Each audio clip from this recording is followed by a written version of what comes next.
exactly 66,043,000 years ago. An 8-ton Tyrannosaurus rex roams through a forest in what is now Montana. The temperature is 19 degrees Celsius. The sky is clear. It's a perfect late spring day. This animal has dominated its territory for 5 years. It has survived droughts, floods, competition with other predators. It is the apex of 160 million years of dinosaur evolution. In 47 minutes, this dinosaur, this forest, and everything that exists within a radius of 3,000 kilometers will cease to exist. Because 3,050 kilometers to the southeast, over what is now the Yucatan Peninsula, a fragment of rock 10 kilometers in diameter is piercing through the atmosphere at 20 kilometers per second. It has traveled through space for 4.6 billion years. Its collision trajectory was sealed 6 months ago when it crossed Mars's orbit. There is nothing in the universe that can stop it. Earth is about to experience the most devastating catastrophe in 180 million years. An event so violent, it will erase 75% of all species on the planet in less than a year. But before everything ends, you need to see what that world was really like. Because what you're about to discover will completely change what you thought you knew about the planet you live on right now. For the last 145 million years, Earth has been dominated by dinosaurs. But the planet of 66 million years ago is not the alien and hostile world you probably imagine. It is strangely familiar. If you could observe Earth from space at that moment, you would immediately recognize the shape of South America. You would see India, though it's still a giant island moving northward. Africa already has its modern outline. The continents are almost in their current configuration. Almost. Because North America and South America are separated by an ocean more than 1,000 kilometers wide. Australia remains connected to Antarctica. Europe doesn't exist as we know it. It's an archipelago of tropical islands. And there's something else that would surprise you. Sea level is 170 meters higher than today. 1/3 of today's emerged land is under warm, shallow water. In North America, an interior sea divides the continent from north to south. It's called the Western Interior Seaway. It's 1,000 kilometers wide and connects the Gulf of Mexico with the Arctic Ocean. In its warm, crystalline waters swim 17-meter-long mosasaurs. There are 8-meter sharks, sea turtles the size of a small car. In Europe, what today is France, Germany, and Poland are shallow waters filled with coral reefs and banks of giant oysters. The global climate is radically different from today's. There is no ice at the poles. The planet's average temperature is 22 degrees Celsius. Today, it's 15 degrees. In Antarctica, grow forests of araucarias and tree ferns. At the North Pole, there are swamp forests. The concentration of CO2 in the atmosphere is 1,000 parts per million. Today, it's 420. This extra CO2 acts like a global thermal blanket. It retains heat. It makes the temperature differences between the equator and the poles much smaller than now. There are no extreme seasons, no glaciations, no frozen tundra. It's a warm, humid, green planet, teeming with life in every corner. And here's what's truly surprising. If you walked through a late Cretaceous forest, you would recognize many of the plants. There are magnolias, there are palm trees, there are fig trees and willows. There are primitive oaks. 90% of modern flowering plant families already exist. Flowers themselves are a relatively recent innovation. They appeared just 140 million years ago. But they have conquered the planet. And with flowers came pollinators. There are bees. There are butterflies. There are beetles specialized in specific pollen. There are incredibly complex coevolution systems between plants and insects that took tens of millions of years to develop. You walk among trees covered with primitive orchids. The ground is carpeted with ferns. The air smells of flowers and moist earth. You hear bird songs, because yes, there are birds. Not all are giant dinosaurs incapable of flight. There are modern birds, small ones, with feathers, capable of true flight. There are primitive ducks swimming in lakes. There are shorebirds digging in the mud. There are ancestral parrots in the treetops. These are dinosaurs too, technically. Avian dinosaurs, the only ones that will survive what's coming. But they don't know that yet.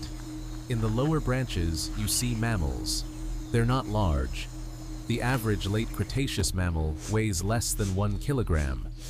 There are shrew-like creatures. There are primitive marsupials the size of a rat. There are ancestral primates the size of your hand.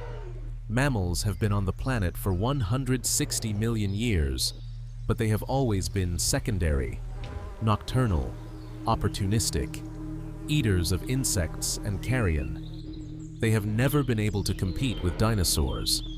And while you observe this forest, while you listen to the buzzing of insects and the singing of birds, while you feel the humid warmth on your skin, you begin to realize something disturbing. This is not an alien world. It's almost ours. Only the roles are reversed. Mammals are insignificant, and dinosaurs are the absolute masters of the planet.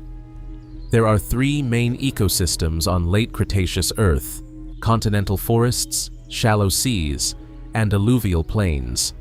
Each functions as a perfectly balanced system. In North America, the Hell Creek Formation preserved the last snapshot of this world. Today, it's Montana, North Dakota, South Dakota. 66 million years ago, it was a subtropical alluvial plain crossed by wide, slow rivers. Average temperature of 19 degrees. Annual precipitation of 1,100 millimeters. 60-meter tall sequoia trees, palm trees, 10-meter tree ferns, and moving among these trees, the largest land animals that have ever existed. Edmontosaurus, 9-meter, 4-ton hadrosaur, herbivore, travels in herds of 20 to 30 individuals. Triceratops, 8 meters, 12 tons, 1-meter long horn, bony protective frill, solitary herbivore or in small groups. Ankylosaurus, 6 meters, 6 tons, complete bony armor, tail with a 50-kilo club of solid bone. These animals are not slow or clumsy. Biomechanical analyses show that Edmontosaurus could run at 40 kilometers per hour. Triceratops could charge at 30. Their bones show evidence of healed fractures, overcome infections, old age. These were resistant, adaptable, successful animals. And hunting them, the largest terrestrial predator of all time, Tyrannosaurus rex, 12 meters long, 8 tons, 1.5 meter skull with 30 centimeter teeth, capable of exerting 57,000 newtons of bite force. The most powerful bite of any terrestrial animal ever. It could pierce solid bone. Analysis of coprolites, fossilized T-Rex feces, shows partially digested bone fragments. It didn't just eat meat, it crushed entire skeletons. It had binocular vision, sense of smell superior to a modern dog. Extremely sensitive hearing. It was not a clumsy scavenger. It was an extraordinarily efficient ambush hunter. And there were between 20,000 and 30,000 individuals living simultaneously in North America. The ecosystem functioned perfectly. Hadrosaurs ate plants. T-Rex ate hadrosaurs. Small mammals ate insects and carrion. Birds ate seeds and small vertebrates. Every niche occupied. Every trophic level balanced. 160 million years of evolution had created the most complex and successful system Earth had seen since the Cambrian. But dry land was only part of the story. The late Cretaceous oceans were even more spectacular. The western interior seaway that divided North America was a shallow tropical sea. Average depth of 200 meters. water temperature of 28 degrees Celsius, exceptional clarity, sunlight penetrating to 40 meters depth. On the bottom grew prairies of calcareous algae, reefs of rudists, giant oyster-like mollusks that built structures several meters high. And swimming in these waters, the largest marine predators since the Jurassic ichthyosaurs, Mosasaurus hoffmanni, 17 meters long, 15 tons, 2-meter skull, double-articulated jaws that allowed it to swallow prey the size of an adult human whole, modified flippers from terrestrial limbs, because mosasaurs evolved from terrestrial lizards just 25 million years ago. They are newcomers, but they completely dominate. There are sharks too. Cretoxorhina mantelli, 8 meters, 8 centimeter teeth, the Cretaceous equivalent of the great white shark. Long-necked plesiosaurs, Elasmosaurus, 14 meters, more than half is neck with 72 vertebrae. Small head with sharp teeth for fishing. Giant sea turtles, Archelon, 4.5 meters from flipper to flipper, half a ton, and filling every cubic centimeter of water, ammonites, cephalopods with coiled shells, cousins of modern octopuses and squids. There are 10,000 species of ammonites in late Cretaceous oceans, from coin size to 2 meters in diameter. They are so abundant that in some places the sea floor is literally paved with their shells. They are perfect time indicators. Each species lives barely a few 100,000 years before going extinct and being replaced by another. Modern geologists use them to date rock layers with decade precision. And here's what's important. The ammonites are going to disappear completely, all 10,000 species, in less than a year. While you observe this world from any angle, one thing becomes inevitable. This is the planet at its maximum expression of biological complexity. More biodiversity than in the Jurassic, more than in the Triassic, more than at any point since the Cambrian explosion 541 million years ago. Dinosaurs have been evolving for 160 million years without interruption. To put that in perspective, modern humans are 300,000 years old. Primates have been evolving for 55 million years. Dinosaurs had 3 times longer, and they used it. They developed sizes from 50 grams to 70 tons. They developed true flight. They developed complex social behavior, parental care, seasonal migrations. There's evidence of communal nesting sites, tracks of herds with juveniles protected in the center, healed bite marks indicating care of the wounded. These were not simple-brained reptiles. A T-Rex brain was proportionally the size of a chimpanzee's. Dromaeosaurids, the raptors, had even larger brains, comparable to some modern intelligent birds. This was a sophisticated, complex world functioning at maximum potential. And here's the cruel irony. That same complexity, that same success of 160 million years was making them extremely vulnerable. Because the more specialized an ecosystem is, the more dependent it is on stable conditions. Mosasaurs could only exist in warm, shallow seas full of fish. T-Rex could only exist hunting multi-ton megaherbivores. Giant pterosaurs with 10-meter wingspans could only fly in dense atmospheres with predictable thermal currents.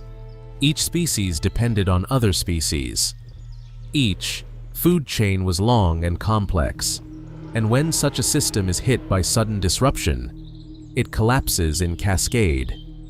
But no one could know, because in the geological record, there's something strange, a thin layer of gray clay, barely 1 to 3 centimeters thick.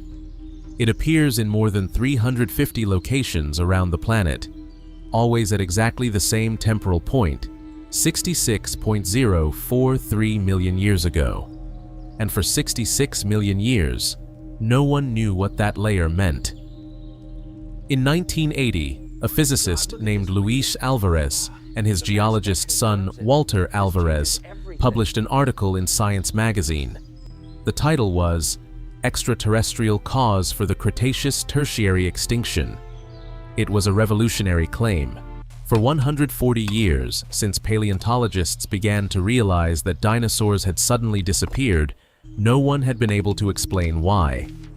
Theories ranged from gradual climate change to diseases, including absurd hypotheses like racial senility or poisoning by flowering plants.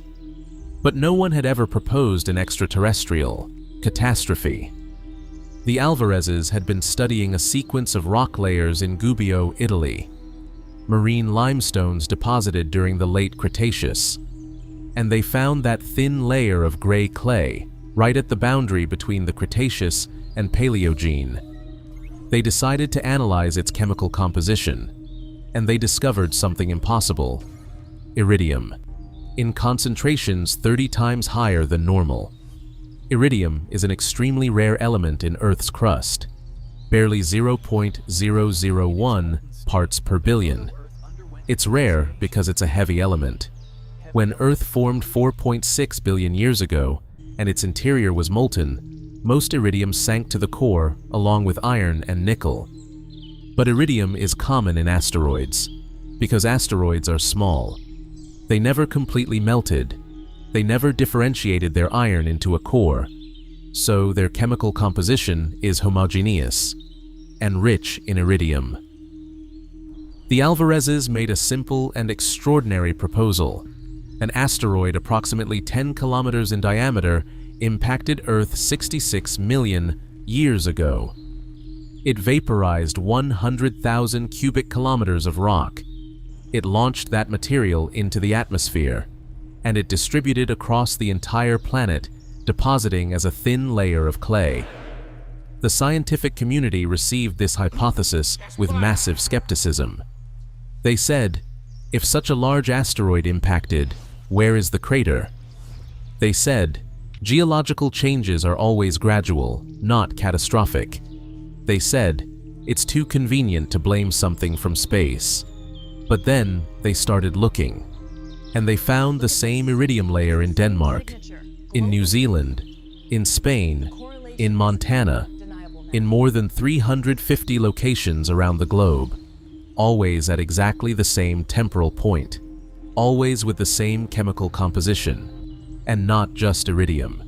They found shocked quartz grains with fracture patterns that only form under pressures exceeding 10 gigapascals, pressures that only exist in nuclear explosions or asteroid impacts. They found tektites, drops of molten glass formed when vaporized rock solidifies in the air. They found microdiamonds, carbon converted to diamond by extreme pressure and temperature. They found soot, massive amounts of pure carbon, evidence of global forest fires. And in 1991, 11 years after the Alvarez paper, they finally found the crater. It was buried under a kilometer of sediments in the Yucatan Peninsula, Mexico. A geophysicist named Alan Hildebrand identified circular gravitational anomalies. He reviewed data from oil wells drilled by Pemex in the 1950s. Petroleum geologists had drilled directly through the crater without realizing what it was. Subsequent analyses confirmed 180-kilometer diameter crater, original depth of approximately 20 kilometers, age 66.043 million years, with a margin of error of just 43,000 years. Composition of impacted material, sedimentary rock rich in sulfates and carbonates, the worst possible. Location: Chicxulub, named after a Mayan village, meaning the devil of fleas. Ironically appropriate, but the iridium layer and the crater are just the beginning of the evidence, because once you know what to look for, the geological record tells the complete story. In Haiti, there are tsunami deposits 300 meters thick, chaotic layers of marine sediments mixed with crater rock fragments deposited in a matter of hours. They contain fist-sized tektites, green glass spheres formed from molten impact rock that fell burning over the Caribbean before dust blocked the sun. In North Dakota, a site called Tanis preserved the first 15 minutes after impact. Freshwater fish with tektites embedded in their gills. They died inhaling fragments of molten glass that fell from the sky while they were swimming. A juvenile triceratops buried by a sediment wave generated by the impact earthquake. The largest earthquake in planetary history. Estimated magnitude 10 to 11. It shook the entire Western Hemisphere for more than 10 minutes. In Spain, in the Zumaya Formation, the KPG layer is interlayered with ash layers, evidence of the Deccan volcanoes in India, which were erupting at the same time. For years, some scientists argued that the Deccan volcanoes caused the extinction, not the asteroid. But precise dating shows the Deccan had been erupting for 400,000 years before impact. They were stressing ecosystems, yes, but they didn't cause a mass extinction until the asteroid hit. And then, the combination of both events created the perfect storm. What makes all this so extraordinary is the precision. We're not speculating about a lost world, we're reconstructing it with forensic precision. Fossils preserved in late Cretaceous amber give us incredible fragments. Insects trapped in tree resin, preserved in 3 dimensions with original colors intact. Dinosaur feathers with microscopic structure visible. We can see pigments. We know some dinosaurs were black with metallic iridescence, like modern ravens. Flower pollen tells us exactly which plants were growing. Skin fragments, show scales, proto-feathers, texture. In the Hell Creek Formation in Montana, there are exceptional fossil beds, massive concentrations of Edmontosaurus, entire herds that died together, probably drowned in seasonal floods. Their skeletons are articulated, preserved in life positions, bones with T-Rex bite marks. We know exactly how they hunted. Hadrosaur nests with fossilized eggs. Some contain embryos. We can see ontogenetic development. Coprolites, fossilized feces, tell us what they ate. Gastroliths, polished stones found in thoracic cavities, tell us some dinosaurs swallowed stones to help grind food, like modern birds. But the most precise evidence comes from chemistry. Oxygen isotopes in shells of foraminifera, microscopic marine unicellular organisms. The ratio of oxygen 16 to oxygen 18 in calcium carbonate depends on water temperature when it formed. It's a chemical thermometer with 1 degree Celsius precision, and billions of foraminifera lived in Cretaceous oceans. Their fossilized shells give us oceanic temperature readings with decade resolution. We can reconstruct global climate year by year for millions of years. And what they show is this. The late Cretaceous was warm and stable. No extreme variations, no glaciations, no major extinction events. For 20 million years before impact, ecosystems were thriving. And then, in a sediment layer less than a centimeter thick, they disappear. 75% of all foraminifera species go extinct simultaneously. Ammonites, 100% extinction. Mosasaurs, 100% extinction. Plesiosaurs, 100% extinction. Pterosaurs, 100% extinction. Non-avian dinosaurs, 100% extinction. In the layer immediately below the iridium clay, extreme biodiversity. In the layer immediately above, almost nothing. Only ferns. Unicellular organisms, some small generalist species. It's the most sudden mass extinction in the geological record. Faster than the Permian extinction that killed 96% of species. Faster than any other event in 541 million years. And now, we know exactly why. Let's go back to those last 24 hours. The asteroid about to impact Earth is a fragment of carbonaceous chondrite. It formed 4.567 billion years ago in the protoplanetary disk that surrounded the young Sun. For 4.5 billion years, it orbited quietly in the asteroid belt between Mars and Jupiter. until approximately 160 million years ago, when a collision between two large asteroids sent it into a different orbit. Slowly, over tens of millions of years, Jupiter's gravitational perturbations modified its trajectory. 1 million years ago, it crossed Mars' orbit for the first time. 6 months ago, things became inevitable. A combination of speed, angle, and orbital position guaranteed collision. For the last 2 months, the asteroid has been technically visible from Earth.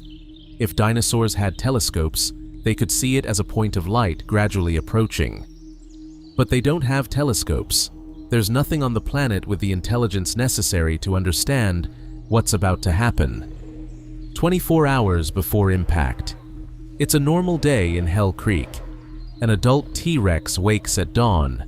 Temperature 14 degrees Celsius. Low fog over the river. It spent the night under a giant cypress. Its 8 tons require 40 kilograms of meat per day. It needs to hunt. 200 kilometers to the south, a herd of Edmontosaurus migrates north following seasonal fern growth.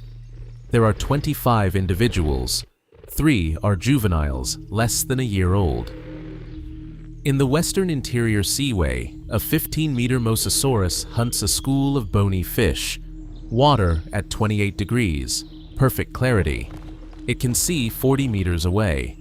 In the sky, a Quetzalcoatlus, pterosaur with 10-meter wingspan, glides on thermal currents. It's the largest flying animal that has ever existed. It weighs 250 kilograms. Technically shouldn't be able to fly according to some aerodynamic equations, but it can, and it does so with extraordinary grace. These animals have no idea they have exactly 24 hours of life left, 12 hours before impact, midday. The sun is at its highest point. The T-Rex has found Triceratops tracks, 80-centimeter footprints in wet mud, fresh, less than 2 hours old. It follows the trail. In the sky, the asteroid is already visible. If you knew where to look, you'd see it as a bright star moving slowly against the background of fixed stars. It's 15 million kilometers away, traveling at 20 kilometers per second. In 8.7 hours, it will impact. 2 hours before impact. The asteroid is now visible to the naked eye. Any animal looking southeast would see a bright point, brighter than Venus, moving perceptibly. But no animal notices. They have no context to understand what it means. The T-Rex has cornered the Triceratops against a ravine. The adult Triceratops weighs 12 tons. Its horns measure 1 meter. It's not easy prey. The T-Rex attacks. The Triceratops charges. It's a duel that has occurred millions of times in 66 million years. Predator versus prey. Evolution versus evolution. Neither knows it's completely irrelevant. 30 minutes before impact. The asteroid is now bright as the full moon. It leaves a visible trail crossing the daytime sky. Some animals notice. Birds stop their songs. Small mammals instinctively seek shelter. But there's no shelter, not for what's coming. The T-Rex has killed the Triceratops. It's feeding. In 28 minutes, both will be vaporized. 2 minutes before impact. The asteroid pierces the upper atmosphere. At 80 kilometers altitude, it begins compressing the air in front of it. Friction generates temperatures of 10,000 degrees Celsius. The asteroid's exterior begins to vaporize. It leaves an incandescent trail visible across the entire Western Hemisphere. Every diurnal animal in North America, South America, and the Caribbean can see it. A point of light brighter than the sun crossing the sky at impossible speed.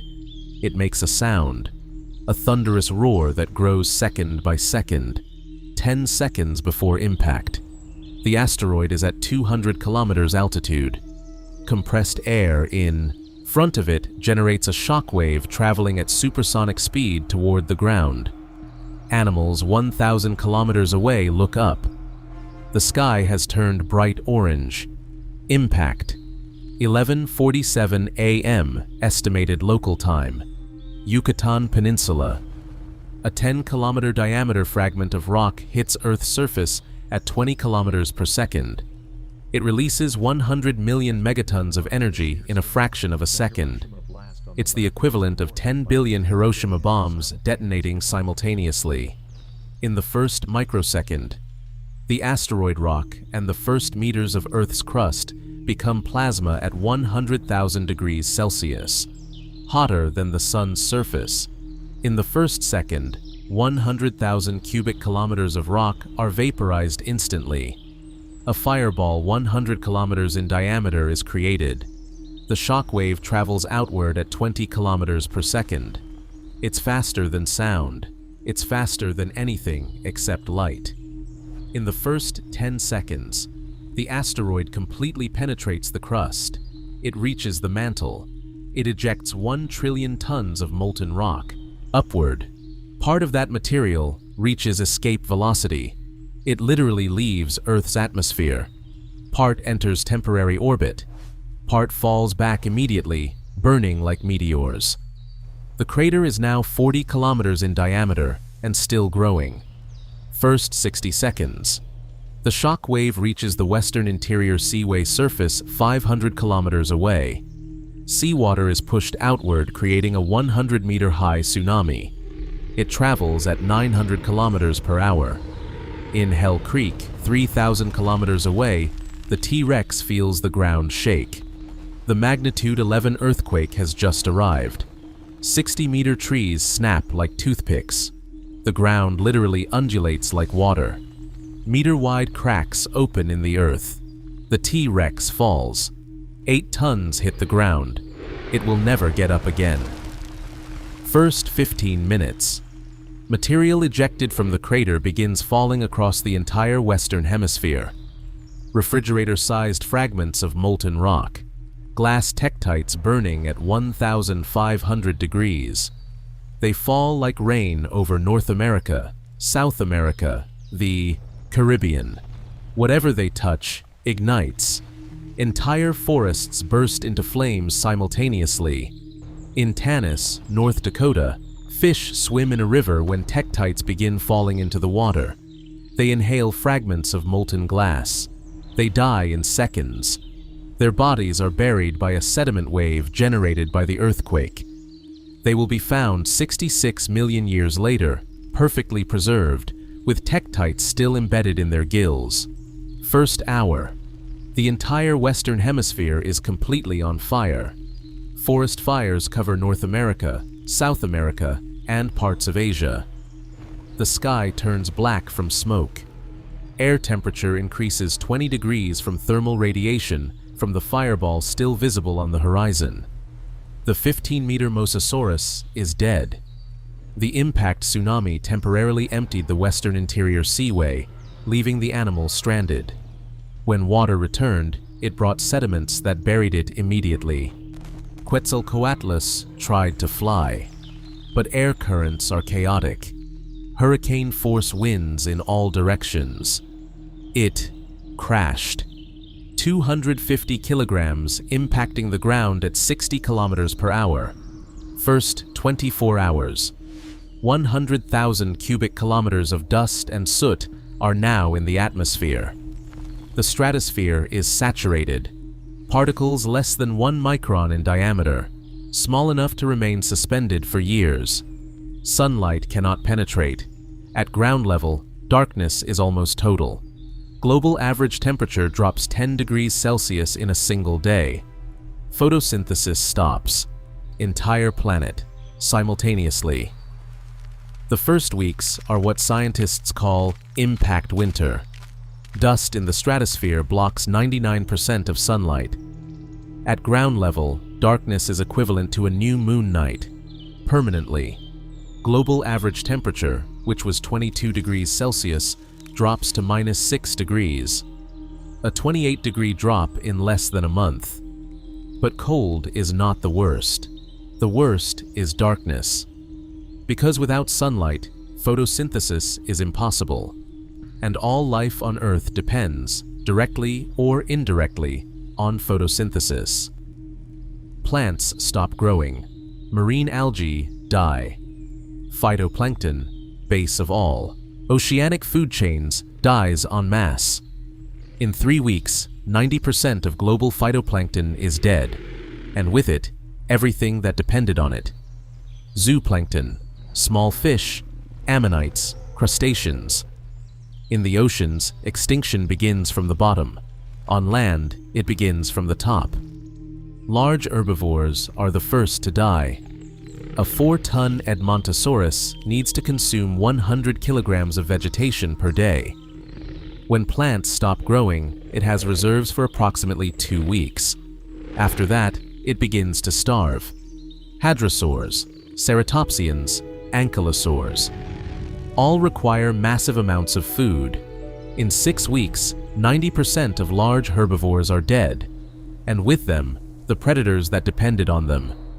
A T-Rex needs 40 kilograms of meat per day. When there are no more herbivores to hunt, it turns to carrion. There's plenty of carrion, hundreds of millions of carcasses, but even that runs out. In 3 months, all T-Rex are dead. Not from violence, not from predation, from starvation. The most successful terrestrial predator in 160 million years goes extinct because its food chain collapsed. Pterosaurs last a bit longer. Some are fishers. They can catch fish in rivers and lakes, but fish are also dying. Without algae, without aquatic insects, populations collapse. And large pterosaurs, like Quetzalcoatlus, have an additional problem. They require thermal currents to fly efficiently. With the sun blocked, thermal currents disappear. Flying becomes energetically impossible. In 6 months, all pterosaurs are extinct. In the oceans, collapse is even more dramatic. Mosasaurs are apex predators. They depend on food chains with 5 or 6 trophic levels. Phytoplankton to zooplankton, to small fish, to large fish, to mosasaur. When phytoplankton dies, the entire chain disintegrates. In 3 months, 100% of mosasaurs are extinct. Plesiosaurs too. Ammonites, all of them. Rudists, reef-building mollusks, all of them. Of the 10,000 ammonite species that existed on impact day, 0 survive. It's an extinction so complete, they never evolved again. Coiled shell cephalopods disappeared forever. But some animals survive. Crocodiles survive. Why? Because they can go months without eating. Their metabolism is slow. They can enter a state of semi-hibernation. And they're opportunistic scavengers. They eat anything. Turtles survive. Same reason. Slow metabolism, ability to hibernate, flexible diet.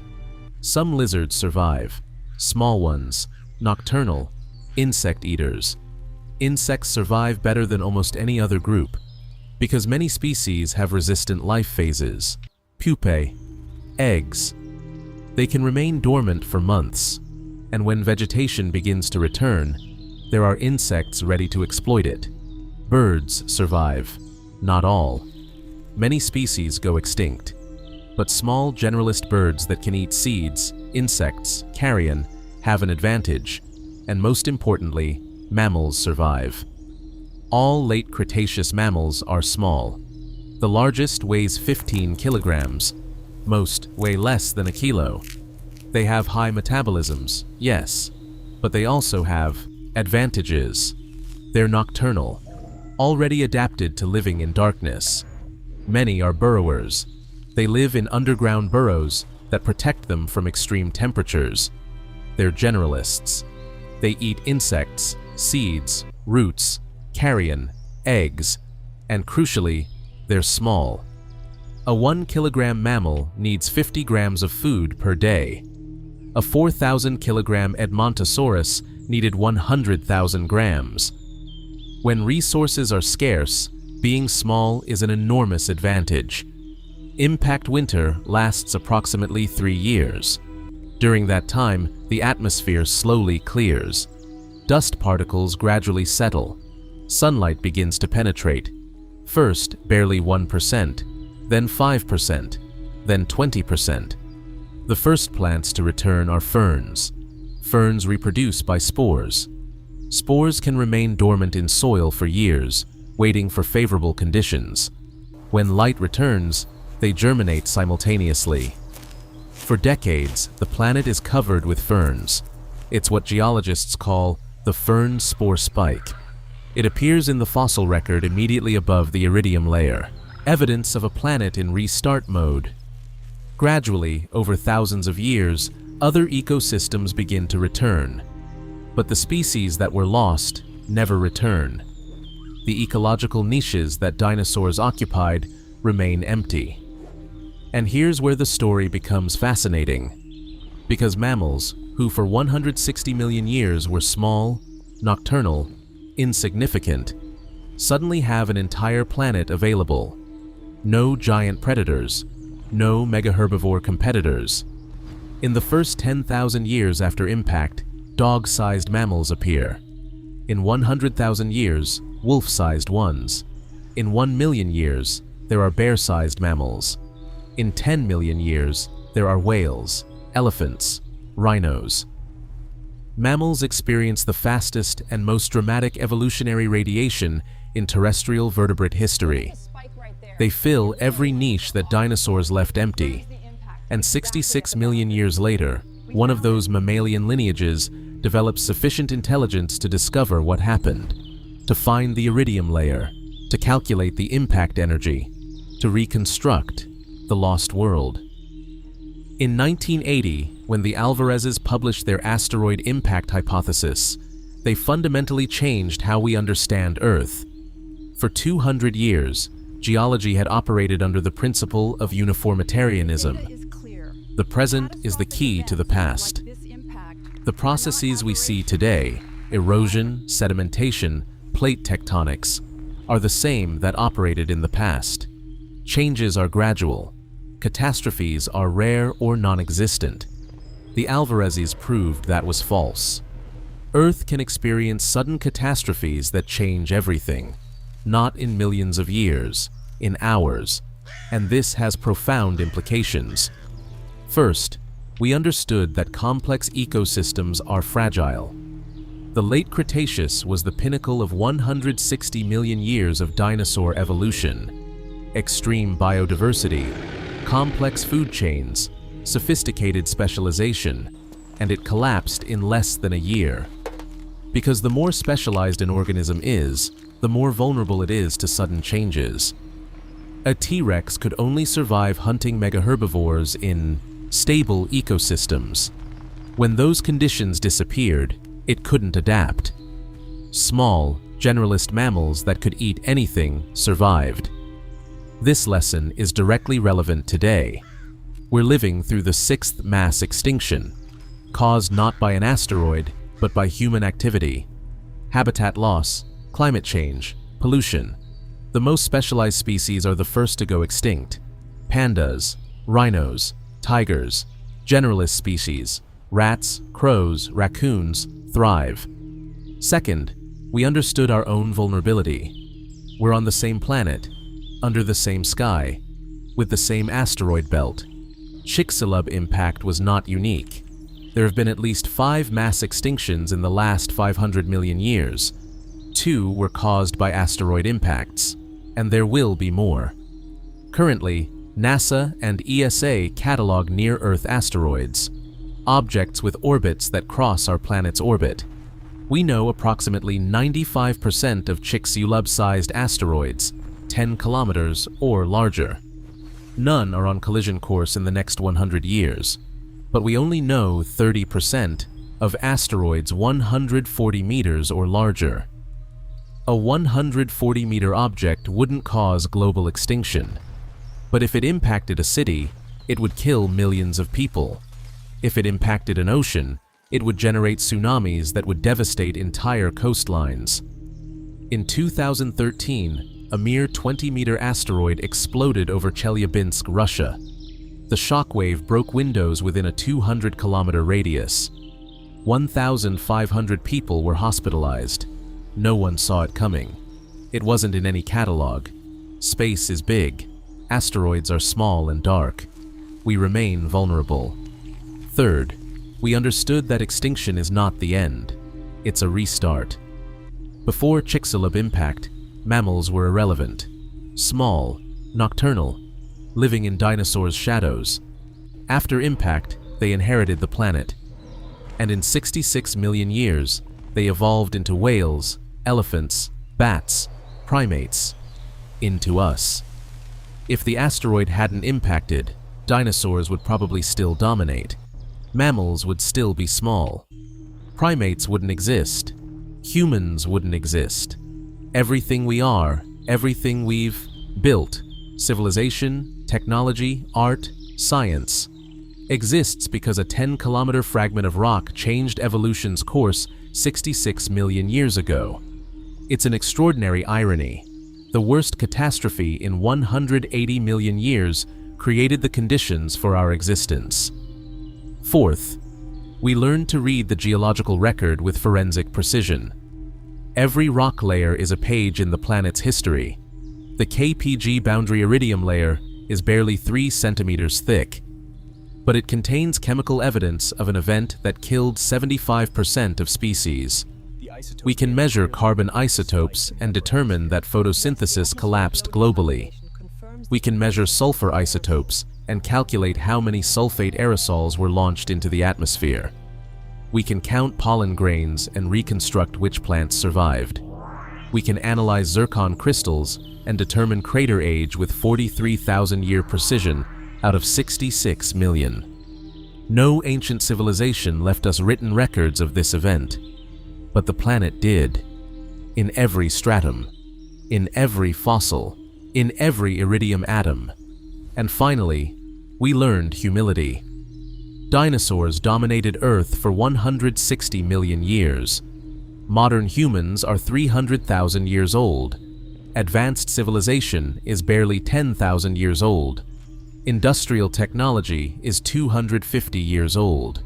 We are incredibly recent, and there's no guarantee we'll last. Dinosaurs did nothing wrong. They didn't collapse their ecosystem. They didn't exhaust their resources. They simply had bad luck. A random object from space ended 160 million years of evolutionary success. We don't have that excuse. We're actively collapsing our ecosystem. Global warming, ocean acidification, species extinction at rates 1,000 times higher than natural. We don't need an asteroid to cause mass extinction. We're causing it ourselves. We live in the world the Chicxulub asteroid created. Every mammal you see, every primate, every human being. We are the heirs of a catastrophe. The next time you see a bird, remember you're seeing a dinosaur. The only ones that survived. Not because they were the strongest, not the largest, not the most specialized. They survived because they were small, generalist, adaptable. The next time you look at the night sky, remember we're orbiting a star in a galaxy with hundreds of billions of stars. And among those stars, there are rock fragments traveling at impossible speeds. Most will never touch us, but some will. Earth has been impacted before. It will be impacted again. The difference is that now, for the first time in planetary history, there's a species with technology to detect asteroids, and, potentially, to deflect them. In 2022, NASA deliberately crashed a spacecraft into an asteroid called Dimorphos, the DART mission. It modified the asteroid's orbit by 32 minutes. It proved it's possible. That we don't have to be passive victims of celestial physics. But it also proved something more important. That we're the first species in Earth's history capable of understanding its own vulnerability and of doing something about it. 66 million years ago, a T-Rex was vaporized without knowing why, without understanding what was happening, without being able to do anything to prevent it. Today, we know. We know the iridium layer. We know the crater. We know the physics of impact. We've reconstructed a complete world from rock fragments and dust grains. And what we learned is this. The planet doesn't need us. It has survived 5 mass extinctions. It will survive the 6th. Life will return, evolve, fill empty niches, as it always has. The question isn't whether the planet will survive, it's whether we will survive. And unlike dinosaurs, we have the capacity to answer that question. We have science to understand the risks, technology to mitigate them, and the responsibility to decide what kind of ancestors we want to be for the species that will come after us. 66 million years in the future, when they find our layer in the geological record,